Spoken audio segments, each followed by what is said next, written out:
This is the fourth lecture in a series of structured finance. Now what we did for the last two lectures in a row was credit derivatives. So the first lecture I outlined the overall broad properties of credit derivatives.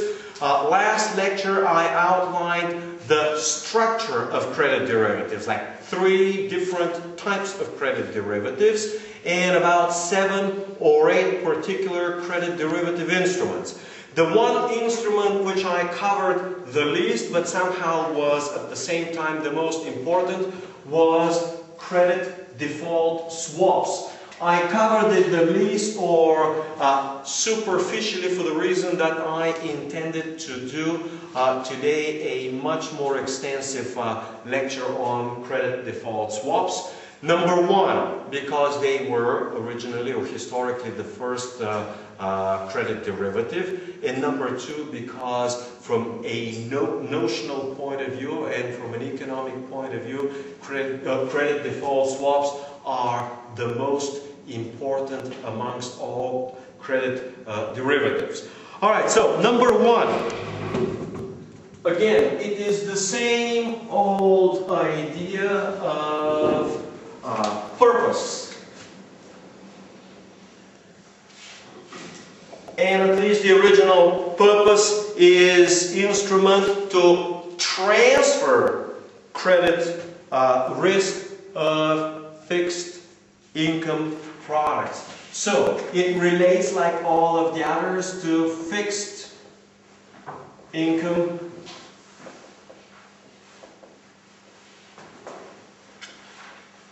products, which is typically shortened as credit. Number two is something like a definition, as much as definition can be given, will be a bilateral contract. So it is a bilateral contract under which two counterparties agree to isolate and separately trade the credit risk of at least one third-party reference entity. One third-party reference entity. So, number three will include terminology and concepts. Some of these concepts will repeat themselves, so I will repeat them and will spare you the explanation. Number one is reference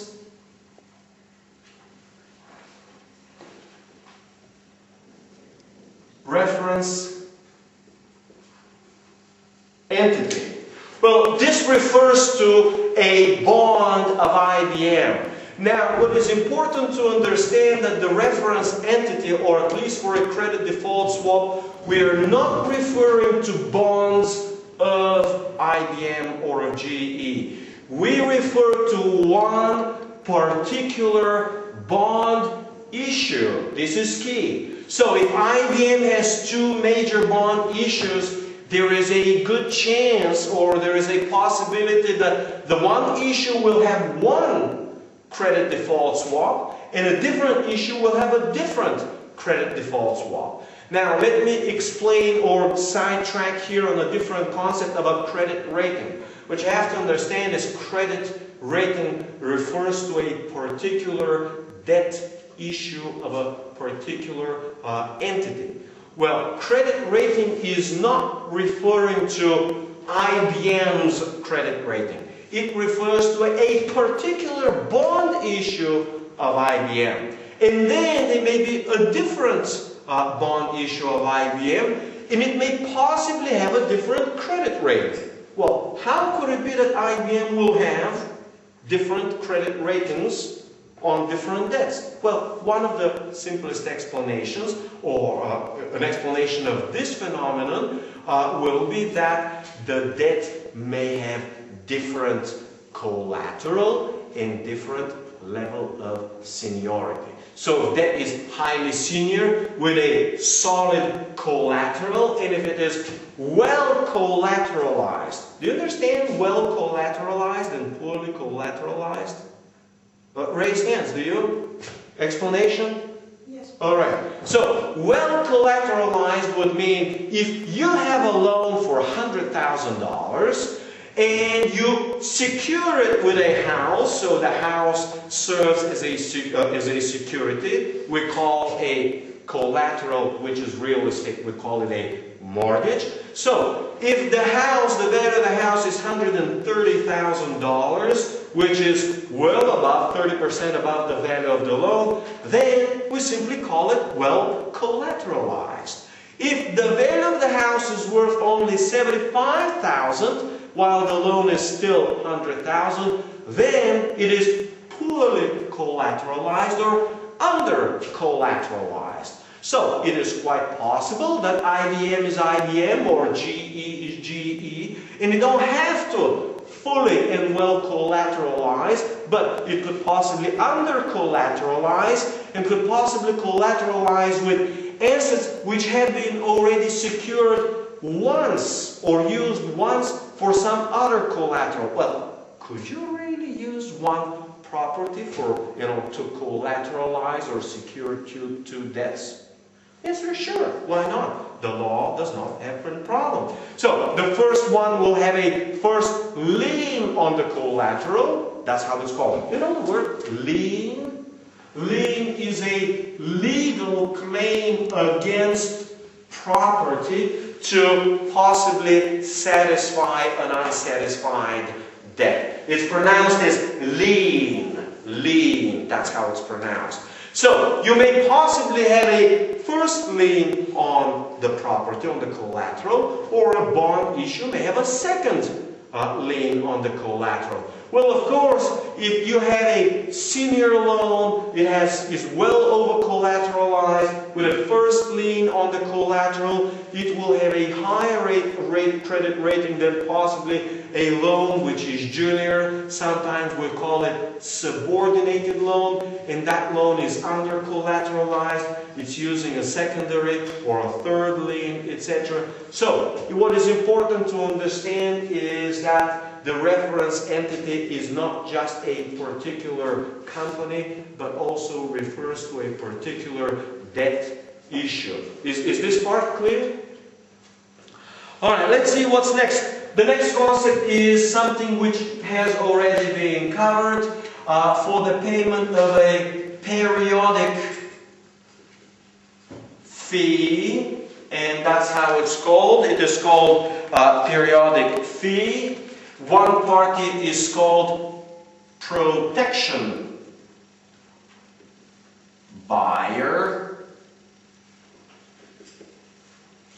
This is whoever buys the protection. So he pays the periodic fee. So this is the person that sells the risk. Alright, so the protection buyer is at the same time the seller of the risk. And then there is, let's see how they call it, protection seller.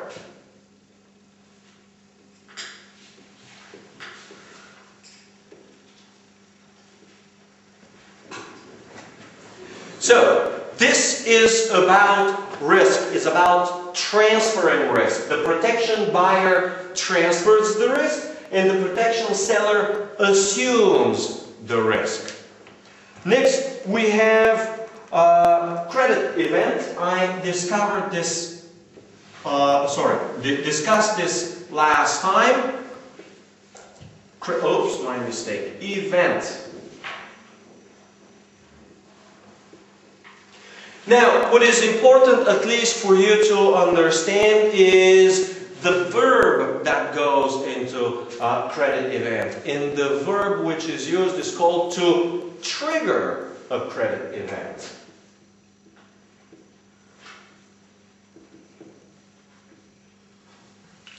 So, to trigger a credit event means that the credit default swap is itself triggered. So the credit default swap is more like an option. And something's got to happen if the option is to be executed. Well, in this particular case, some sort of a credit event has to occur, and that credit event will trigger the default swap. The next concept is fairly straightforward. It is called settlement.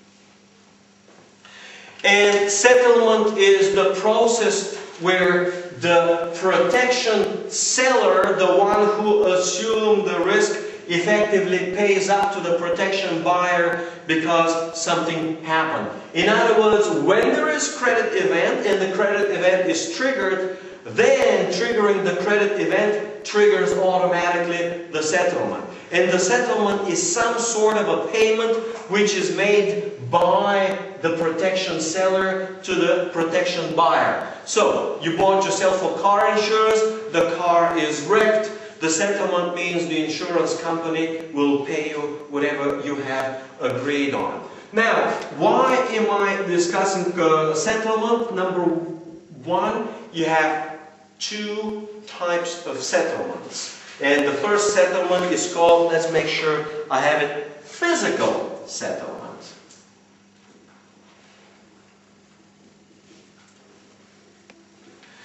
And physical settlement is a settlement where the protection buyer, for example, I'm buying car insurance, delivers the securities, the underlying securities to the protection seller. In other words, my car is getting totaled. I will deliver to them my wrecked car. And when I wreck my car is wrecked, I give them the car. They give me the full amount of money. Alright? So that will be an example of a physical settlement. And when I have a physical settlement, the underlying is delivered. Well, there may be a case where the underlying cannot be delivered for many different reasons. In that particular case, you have the other alternative, which is like cash settlement. When I was in the US and I was driving my car, a truck, I was in his blind spot, we were moving along each other. He started pressing on my door and had a nice big dent in my car door, and it was estimated that the replacement of the car door will cost $650. Nice, everything, paint job and everything else. And with the insurer, he kind of asked me, hey, do you want your car door fixed, or would you rather get an 80% cash settlement? Well, I personally chose, I was a poor doctoral student of $700–800.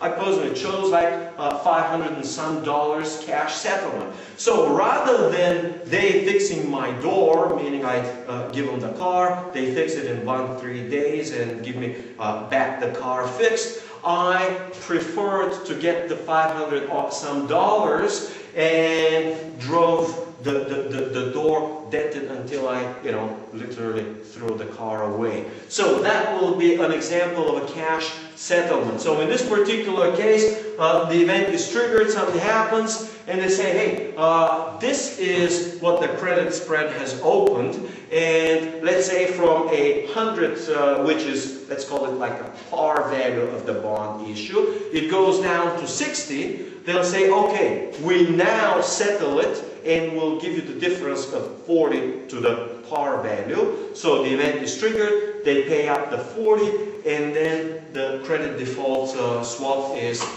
closed out completely. So it is settled with cash and no longer valid. Is there questions here on this concept? Any? None. Alright, let's see what else. So the nature is that purpose, well, what they say is like insurance policy. So it is an insurance effectively on fixed income, nothing new in here, can be used to speculate, that one is clear. Number one, the most actively traded credit derivative, excuse me. Of all credit derivative instruments, credit default swaps are the most important from the sense that they have the highest notional value and also because they're most actively traded. Now, 5 most actively traded, let's put it in there. Notional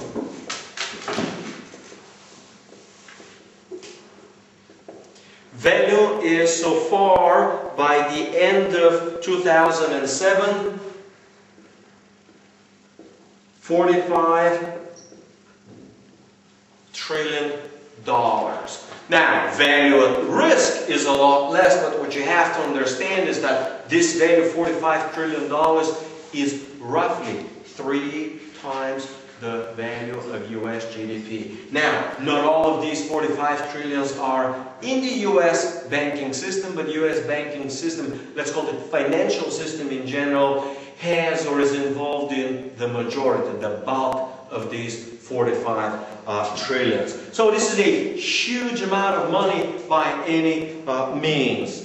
Now, there is a regulatory body which is called ISBA, or ISBA is the regulatory body. It's called International Swaps and Derivatives Association. So again, International Swap and Derivatives Association is an international institution, I think, but I'm not sure, located in Switzerland, which attempts to standardize credit default swaps and provide all specifications so that all credit default swaps in the world fit within these specifications so that they can have a uniform specification set and therefore be able to be better valued and to be easier for trading, especially if they are standardized. Alright? Now what is important to understand is that number 7 is that they are mostly OTC traded.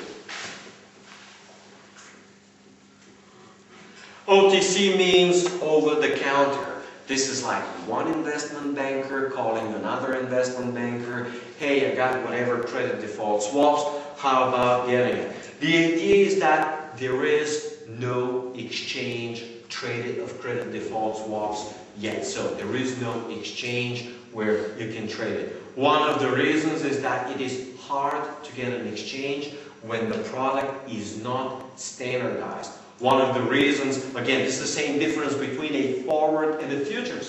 Forwards are not standardized and they are traded over the counter and they are one-off, they are kind of like tailored to the customer needs, while the futures are remarkably standardized and therefore they can trade in large volumes. Well, credit default swaps are still custom tailored. Each or many of them have some specific clauses. For example, the credit events vary widely from a credit default swap to another credit default swap. So there is no uniform set of credit events. Now what they're trying to do is to provide the complete set of credit events, and you check between the, let's say, 7 credit events, possible credit events, which of the 7s will apply. But that's an important characteristic. So if it's over-the-counter traded, this means that there are no exchange requirements. You don't have to post collateral. You don't have to do a lot of things, and you don't have to comply with regulations. This means that as a general consequence, and as a consequence of the fact that they are new instruments, that they are largely unregulated. Unregulated. That's one of the characteristics which attract Wall Street. The mere fact that they are unregulated means that they can try to do all sorts of miracles with them. Any questions before I move on? Any? None.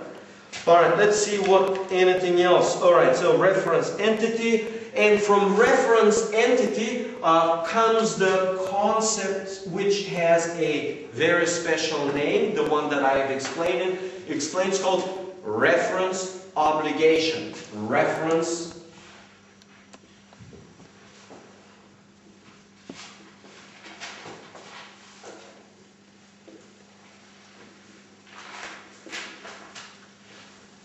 which refers to the specific debt issue of the reference entity. Well, it could be, for example, a municipality. Again, municipalities will have different debt issues, and they will be collateralized, one with the bridge, another one with a toll road, a third one will be with water and sewer, etc., etc. So this is reference obligation. Another important concept, how are we going to do this? Here's guys, I will wipe off 4 through 7 and we'll continue some more concepts which apparently came a little later. So another concept is that of the contract effective date.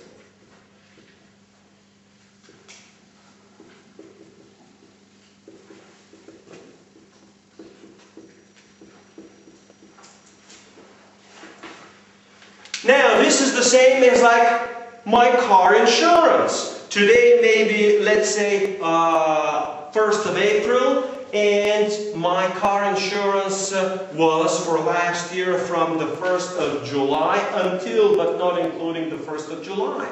So now I can go in April and get for me an insurance for my car insurance that will begin from July 1st, 2008 up until it's going to be June 30th, 2009. So the contract effective date is the date from which the credit default swap is valid. Sometimes they'll do it from today on, but sometimes they'll say, hey, the credit default swap will be valid, let's say, from 30 days on. And then we'll see what happens. With insurance contracts, you have health insurance, for example. And you want to go and get some health insurance. Sometimes the insurer will say, look, we will get you covered, but we will not cover any disease within the first 3 months, especially if you had it from before. So, if it is likely that you got some medical problem and you're trying to use the health insurance in the 2nd month, but that health problem was before the origination of the insurance, they say, oh, that will not be covered. Of course, it may happen that you're a construction worker and you got on the job, let's say you break your hand. If that's the case, of course, they will cover it. But the idea is sometimes that they will say, okay, if there will be some insurance, let's contract today, let it begin on January 1st, we will wait until January 1st, you will remain uncovered up until January 1st, and if something happens up until then, our contract might be null and void, or we will have to rewrite our contract. So this way, if there is something that may be possibly known by the insured, the insurer insures himself against that kind of, how we call this in English? Oh, sorry, in economics? Asymmetric information. All right, so here's an example. We have a whole bunch of bonds on GE or GM. Well, we hear that GM workers might strike, and this will negatively affect not only their stocks but also their bond. And we rush to get a credit default swap, just in case that the labor problems don't exacerbate the value of GM bonds. Well, if they say, well, let's wait and see 3 months what happened, it will be valid 3 months from today. But in the meantime, a week or 2 weeks into this contract, which had not started yet, you have labor problems. Say, we gotta revise our contract. Apparently, you asked a credit default swap, and 5 days later, you had a worker union strike. All right, does this make sense? Is it logical, guys? Is it a class of zombies? Is it clear? All right, I mean, you guys got to tell me if you don't understand it. I'll try some other way, but if it's clear, we don't have to waste your time and certainly not my time. Now, the next concept which applies to these type of things, credit default swap, and actually in general for all credit derivatives, is called a calculation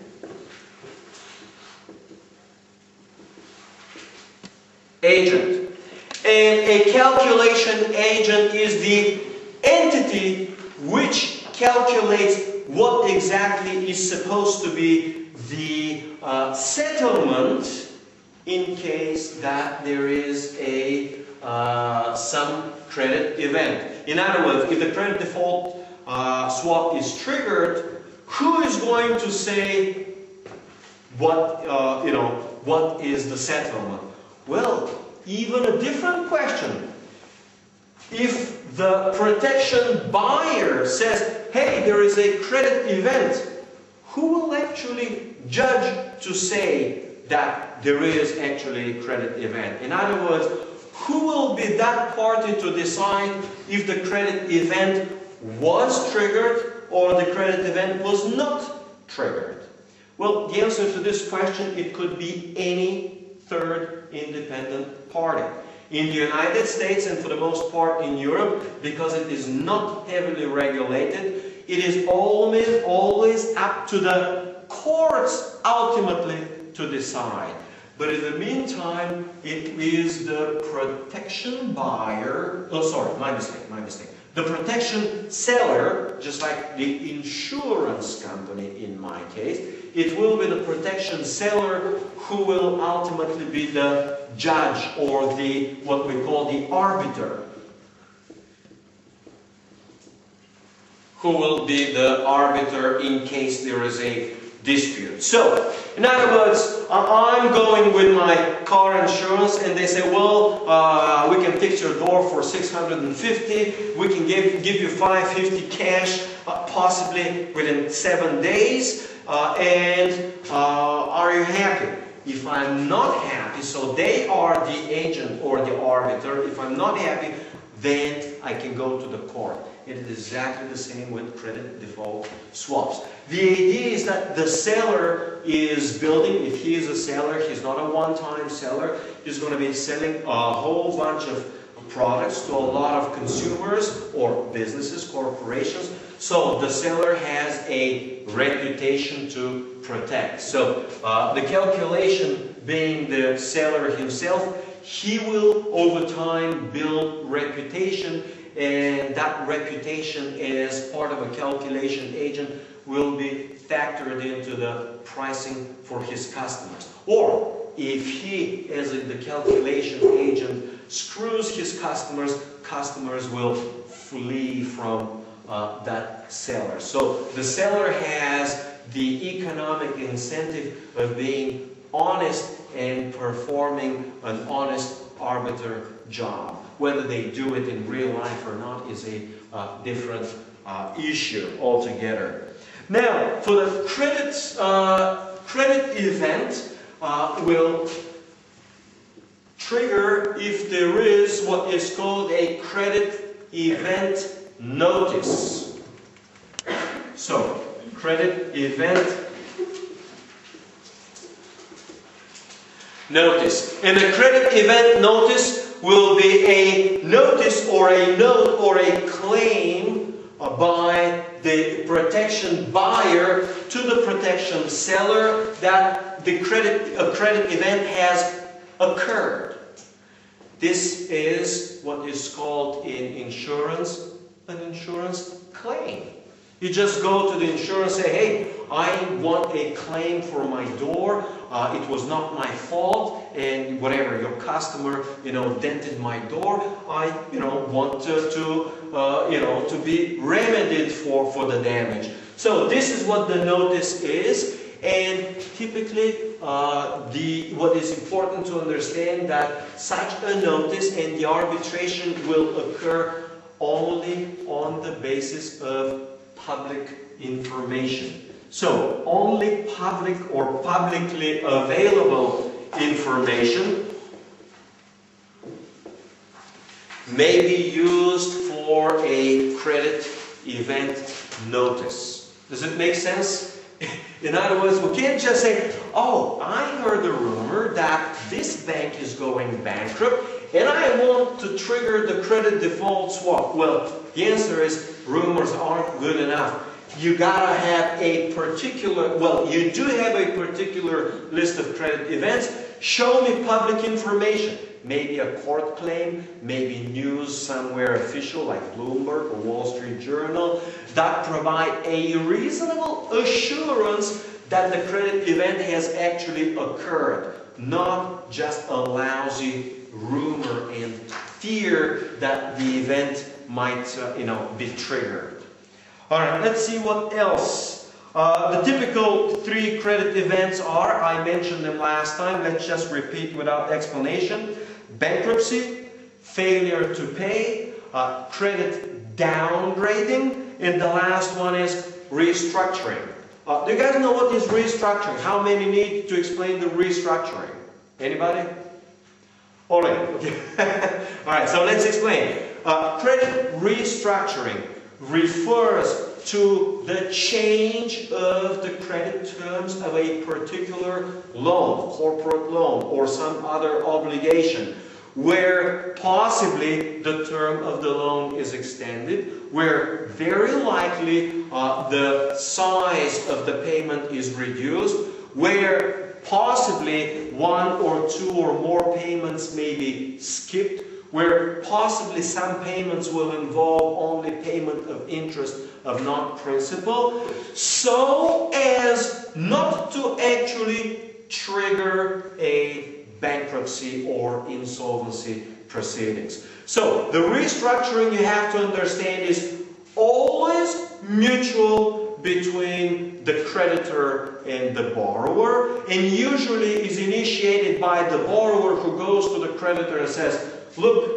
it appears that I might not be able to satisfy my obligation the way things are going. Like, let's say the municipality is saying, well, at the rate at which we are collecting our, let's say, real estate taxes, we aren't very likely to have the full amount to pay you, but we're likely to have maybe 90%. So how about if we restructure our loan so that we can our payment will be 80% of what we're paying today? And the bank will say, sure, rather than an 8-year loan, you have still up until maturity 8 years, let's make it 12 years, and rather than making 1 million annual payment, you're going to be making an 800,000 payment. And they say, okay, so it is a mutual agreement to change some or most of the terms of the loan. And this is called restructuring. Is that now clear? Yes. All right. So usually if you have a restructuring, it is a harbinger of trouble, or it already tells you that there has been some trouble, an indication of trouble, and that trouble was remedied in the background. So there was no technical bankruptcy. So again, it will be most often covered in these credit default swap agreements. Alright, another one is the concept of value, which is a par value. So par value, a bond will typically have a par value of 1,000, or sometimes it will be quoted as 100, so par value for 100. Well, you have a reference obligation, a particular debt of a particular municipality, which, because of change in interest rates and change in credit perceptions or risk, whatever, the debt is trading, for example, at 97.35. Do you understand 97.35, what it means? No? Alright, so let's just explain, for example, 97.35 will mean that you will be paying currently $97.35 for a $100 principal. This means that you will be paying for the bond $973.50 for a bond that has a face or par value of 1,000. So this par value would refer to the value which the settlement will be compensating. So this par value is, hey, what is your bond worth now? Or what is the bond that in the event is triggered, we will be compensating you for. For example, if my car is valued at 9,011, they will give me a par or insurance value kind of like 8,000 value for my car. So they say, hey, if your bond is trading at 97.35, we can take this as par value. And when after the credit event it is worth 87.00, they will compensate, somehow provide a settlement for that difference, possibly 10.35. Now that's an example of how it might work. Alright, so finally, which point it was there, like 9, 8 or 9 is valuation. Of course, I don't want to get into valuation at all, at least now in this course. It's a highly complicated stuff, but all you gotta understand is that there are basically two fundamental methods of valuation. So the first approach is called the probability approach or the probability method.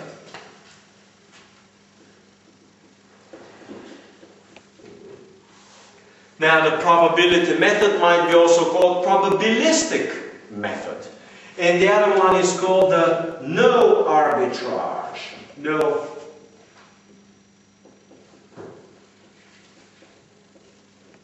arbitrage.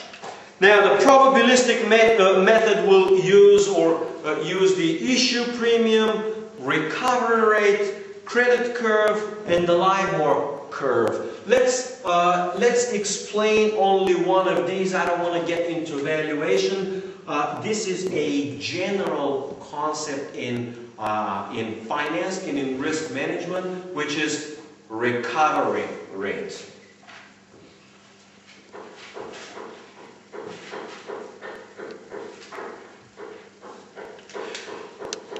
Why is it important? Well, because it's important in our course. So, recovery rate refers to a bank who has given $120,000 for a $100,000 house. Well, why would they do that?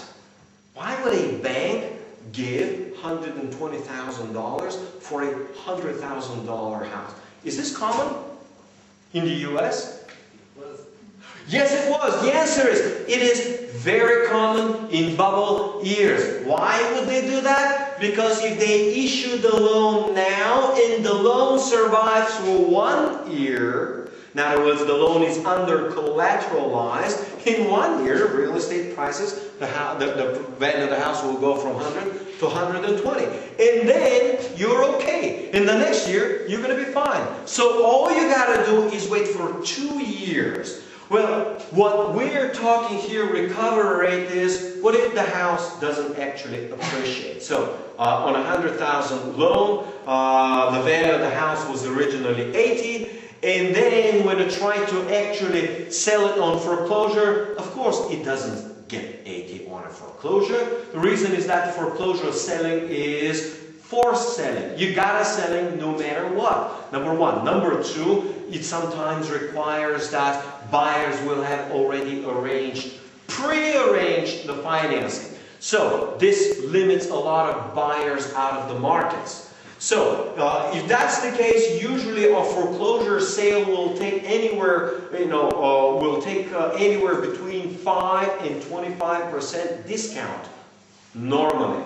But there may be foreclosure sales that will actually take at best 50% of the market value, depending on liquidity constraints, depending on the market. Well, what Peter Schiff was talking about was when banks take a look at their loan value, the outstanding on their loan value, and they try to sell the house, they were getting already 20 or 30% less than what they thought was the market value of the house.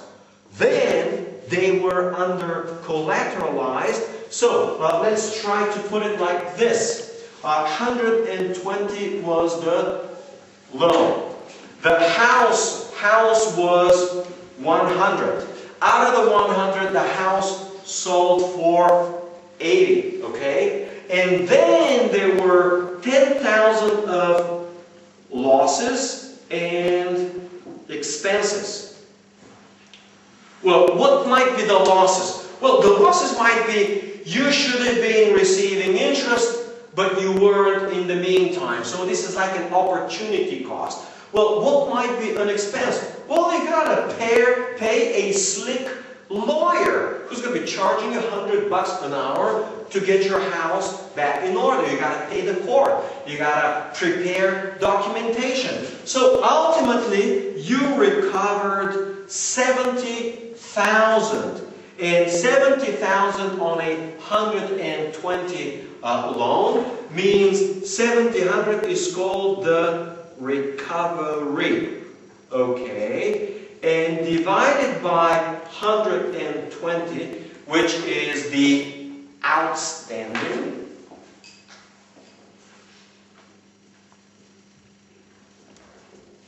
determines what? So when you divide the actual recovery by the amount of outstanding, you get the recovery rate.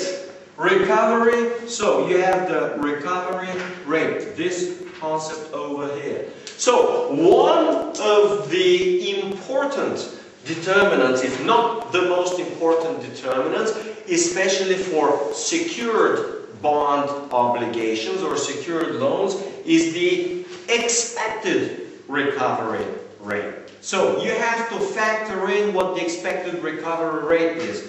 Well, in this particular case, you got to figure out what will be the value of the collateral. So, if you have a collateral of the house, and the collateral of the house actually from 100 is the collateral, you get what's called a collateral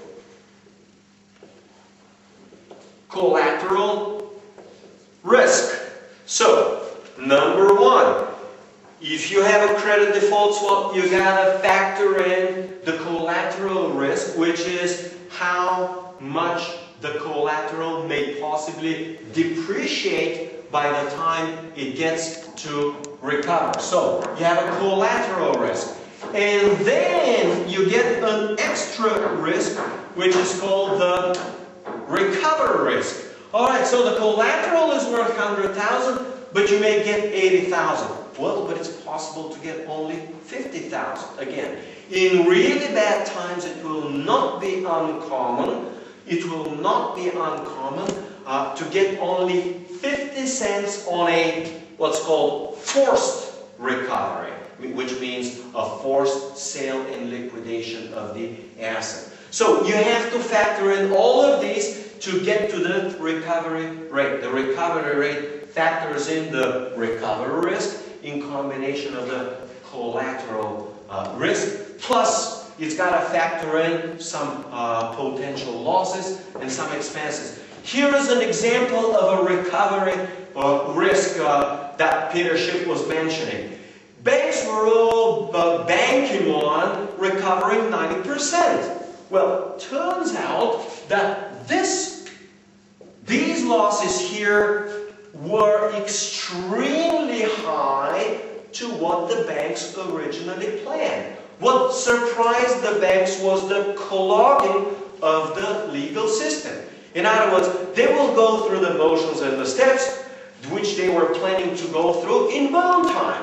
But in boom time, you have very few foreclosures. And very few people get to the court for the judge to enforce the mortgage. Well, now it turns out that you have these in the hundreds of thousands.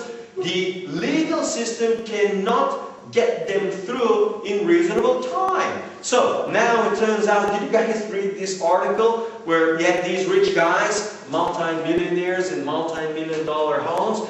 They sit and do nothing, meaning they drink their martini or whatever their drink was on the front, porch overlooking the ocean or the lake. And they weren't paying anything. Turns out that the bank begins the proceedings. They were expecting 4 to 6 month proceeding. Turns out that now they can't get it through the system even in 1 full year. All right? So that's all part of this recovery rate and recovery risk, which, in times of crisis can actually fall precipitously. All right, let's see if there's anything else that I wanted to cover. I think I had one last thing. Well, that's it from the one document. How much time we got left? 15 minutes? All right, so I have gotten this, and this is on your website, which is called Credit Default Swaps, a Brief Introduction, which is a very different document from this one. This is Credit Default Swap, which is from Wikipedia. I got some of the stuff, so anyone can go on to Wikipedia and just go or type Credit Default Swap and get the Credit Default Swap. You got it? Alright, so now this is Credit Default Swaps, a brief introduction. If you probably try to get it, you probably will. Let me wipe off this board and see what can I extract for you over the last, remaining 15 minutes. Is that correct? 15 minutes?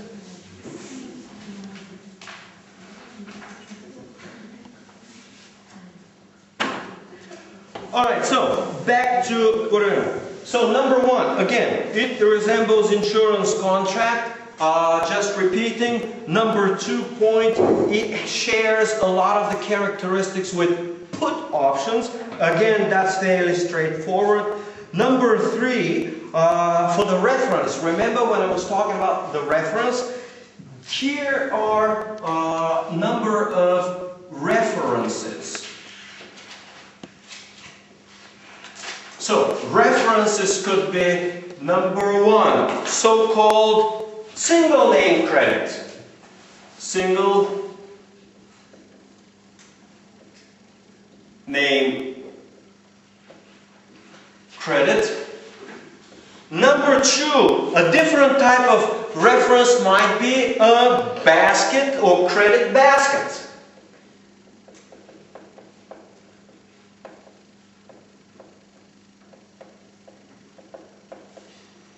The credit basket may be all insured, or it may be under the first to default principle. Now there is a third one which is very important. Well, this is why this whole thing has economic significance. It's called synthetic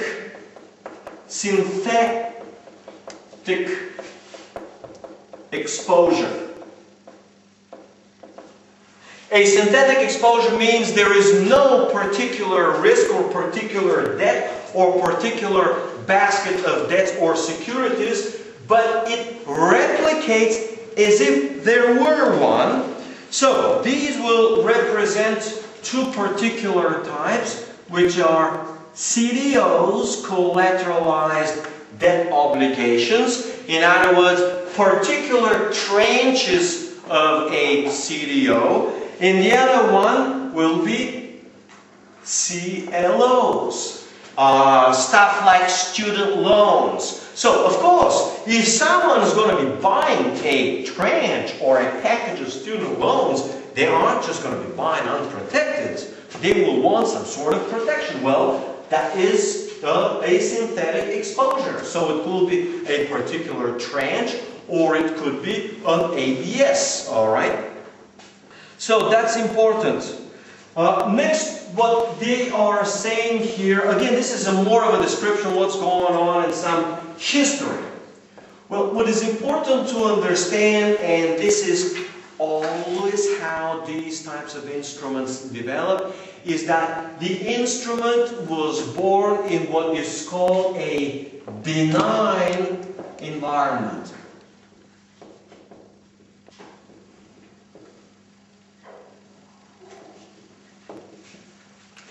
A benign environment is an environment which provides good fertile ground for a particular instrument to take root and to flourish. And here is the key, and not to blow up in a very short period of time so as people to learn that there is something wrong with it. So usually benign environments are associated with a trough of a business cycle or a trough of a credit cycle. Usually we, at least us Austrians, associate credit cycles with business cycles. So usually at the trough you get a nice benign environment where the new credit cycle begins, or a new stage of the credit boom begins, which allows for a particular product to grow and grow and grow and to be perceived as what? Come on guys, you didn't do the exam? Didn't you submit the exam? Safe and liquid? Right, remember that? No, this is the idea. The idea is that during the credit boom, you have a benign environment, you have artificial low rate of defaults or blow up. So people get to perceive the instrument as safe and liquid. So one of the key characteristics was the favorable economic climate, which started in 2001. Okay, let's say at the bottom of the recession of 2001 and 2002. Now let me try to provide a picture which I replicate from the article. Is credit default swaps are like this, and then they go like this. So this will be, let's see, 98, 99, 2000. The takeoff occurs in 2003, then 2004 and 2005. You have the total explosion. So what numbers are we talking about? We're talking about, in 2003, we're talking about $4 trillion. We're talking in 2004, $9 trillion. We're talking next in 2005, like $17 trillion. Then in 2006, we're talking 35 trillion, and it's off the charts, is like the next year $45 trillion. Alright, so what we'll do is, for this guy here, let's try to zoom in on this particular chart, quite completely zoom in here to see. It says notional amount of outstanding credit derivatives, source, this is in $billion. You got it? Alright. So, the idea is that this takeoff, which was in 2002 and 2003, was associated with an extremely benign environment. It is also one of the reasons, as you should have read Doug Nolan to understand, for this whole mania associated with real estate and everything else. Alright, so what is characteristic of this is that the second characteristic, which is essentially required of an insurance market, is that there are no loss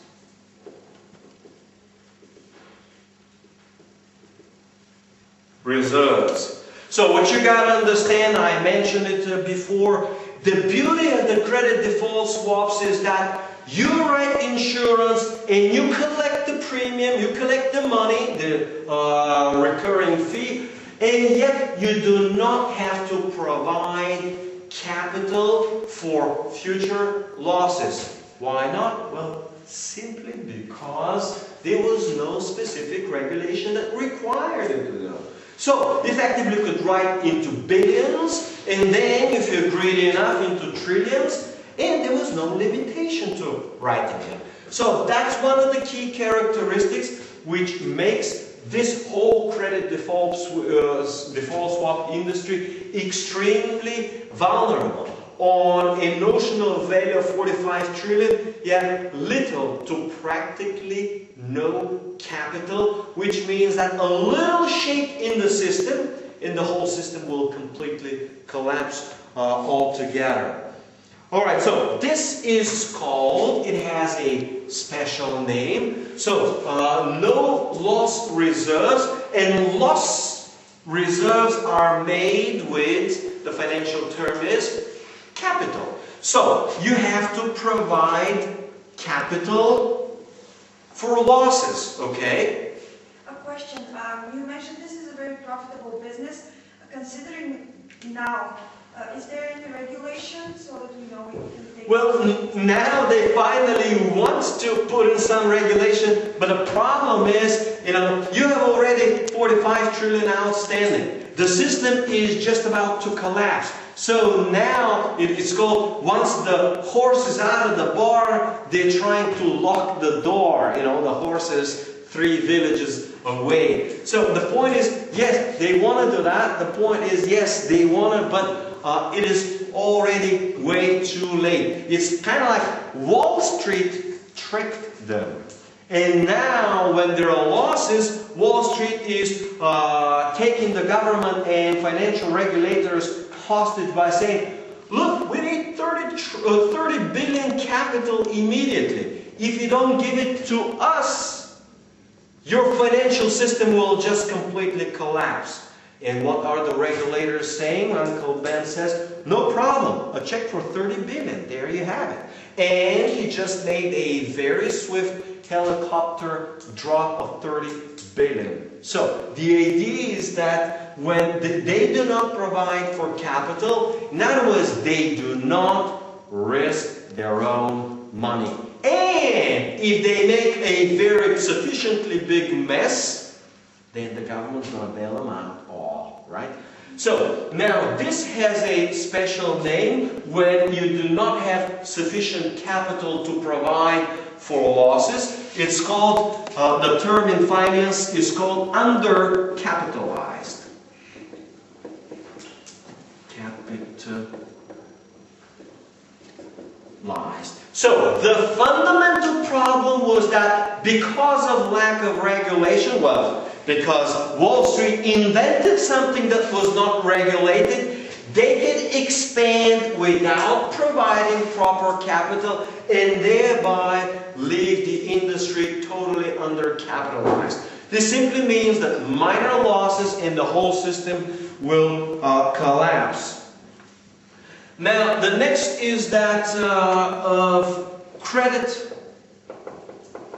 Credit, the same thing as credit spreads shrinking. So let's put it in here, 2002, which more or less indicates the bottom of the last recession, to sometime in 2008, credit spreads were shrinking. This is historically observed. So, if the credit spread is shrinking, this means that the market is factoring less risk than previously. So, the credit spread shrinking from 2002 to 2007 is the same as, or is the economic interpretation of this general statement of benign economic environment, we say from 2001-2002 to 2007, whenever we, the first tremors in January or February or later on in August crisis. All right, so what is the next domino to fall is junk bonds.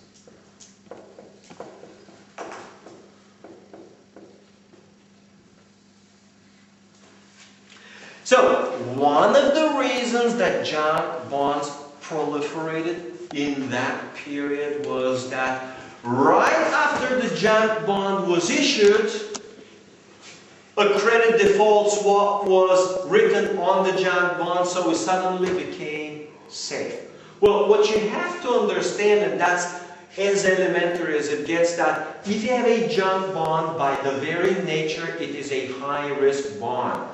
Because you have insurance on the risky bond, doesn't mean that the risk goes away. You got to understand, all that happens is the risk is transferred from party A to party B. So if you issue 1 trillion of junk bonds, that 1 trillion of risk, whatever the risk is, maybe 10% of all principal might be the risk, maybe 20%, doesn't disappear. The credit default swap just shifts it to party A, B, E, or whatever. So what the junk bond boom of the last 4 or 5 years did was actually create phenomenal risk in the system. And while people like Doug Nolan were saying, hey, this risk is going to blow up, what the counter argument was, oh, but all of these derivatives and all this stuff was spreading it around. So, if there is a big risk and it's concentrated, then it is a big problem. But if it's a big risk and it's spread amongst 1 million hedge funds and pension funds and insurance companies, then the problem is not big. Okay, what's the problem with this argument? Well, the problem with this argument is phenomenally simple. Sure, you may have a 1 trillion risk. You spread it amongst, let's say, 100,000 hedge funds and investors and whatnot. And you say, oh, risk for each person is minimal. What do? We double the risk. Well, if the risk is too little, let's create that much more risk and double the risk for everybody. Well, then what? You, again, increase the risk and then you double it again. The problem is the more you spread the risk amongst the system, the more there is incentive to generate even more risk. And when you generate even more risk, again to spread it around to the point where you saturate the whole financial system and the whole economy with the risk. Alright? So suddenly, while it is thinly spread, it becomes endemic to the system, and now the system is completely subject to that risk. So, these junk bonds, here are the issues, and this will just give you a rough idea of the crazy stuff that was going on from around 2000, let's say 2000 they consider to be the low, rising up like this, and in 2000 we're having roughly 200 billion issuance of junk bonds. Well, next year in 2001 you have 210. Then in 2002 you have 220 roughly. Then in 2003 you got 270. In 2004 and 5 you have like 400.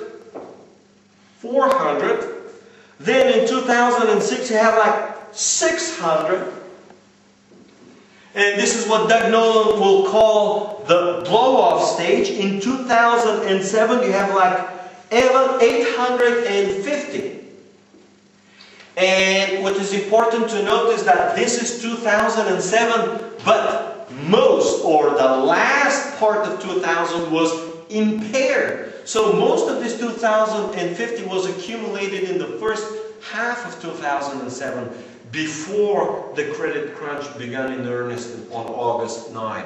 So again, you got to understand, this is a phenomenal accumulation of junk bonds, and as these junk bonds sooner or later blow up, the system will be impaired. Now, when you have this type of expansionary credit, what is important to understand is that it always, and it is a simple economic result, the faster the credit expands, the lower the default rate, and respectively, the more underestimated is the risk. So you're wondering, if you have 2% regular default rate, and for junk bonds you may have like 4% regular default rate, if you get to accelerate credit, that default rate will be artificially lowered to 1%. Then you accelerate to 600 again, that default rate will be artificially lowered to 1%. And then when you increase to 850, that 4% natural default rate will be lowered to 1%.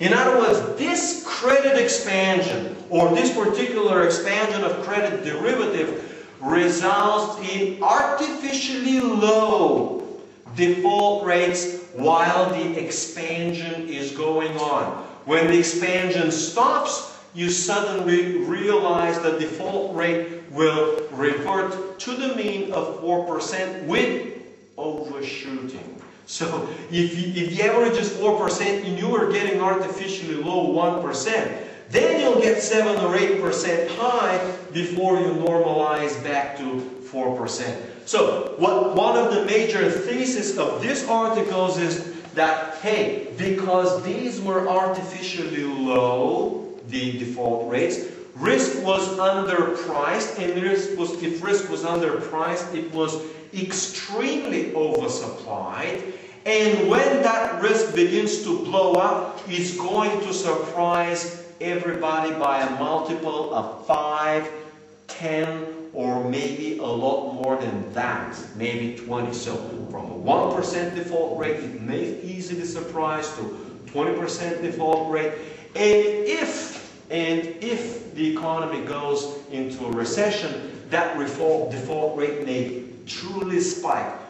In which case, all of the credit default swaps written on this debt will blow up. And this is exactly what Nouriel Roubini has been going on and on and on when he was saying, wait a minute guys, you're all worried about the subprime mortgage and the subprime mess. But the subprime mess is small compared to the junk bond mess. The junk bond mess is many times bigger because you've accumulated. Well, how much was the subprime mess? How much? Well, what was the whole mortgage market? It was like 10, 11 trillion, right? And the subprime itself was like 1 trillion. When you take Alt A, it gets to 2 trillion. And this was a huge problem. Now what this guy is saying is what Roubini has been saying for a while is, oh, when the junk bond blow up comes, it's going to be ugly. Many times uglier than the subprime crisis. And no one yet is saying this but a couple of guys like Peter Schiff, Roubini has been writing, Schiff has been writing, Doug Nolan has been writing. Very few people see that all that we've seen so far is only the first initial stages. And if and when, because it's sure that they will blow up, it's just a question of more like when. Is it going to be like 2 months or 6 months or 9 months down the road or 2 years down the road? When the junk bond market begins to blow up, it's going to be many times uglier than what we've seen so far. So from this point of view, it ain't over because it hasn't really, the real credit crisis hasn't even started. Because the junk bond market hasn't begun blowing up yet. So, good luck on the job market, guys. Alright? Alright, okay, good enough for today.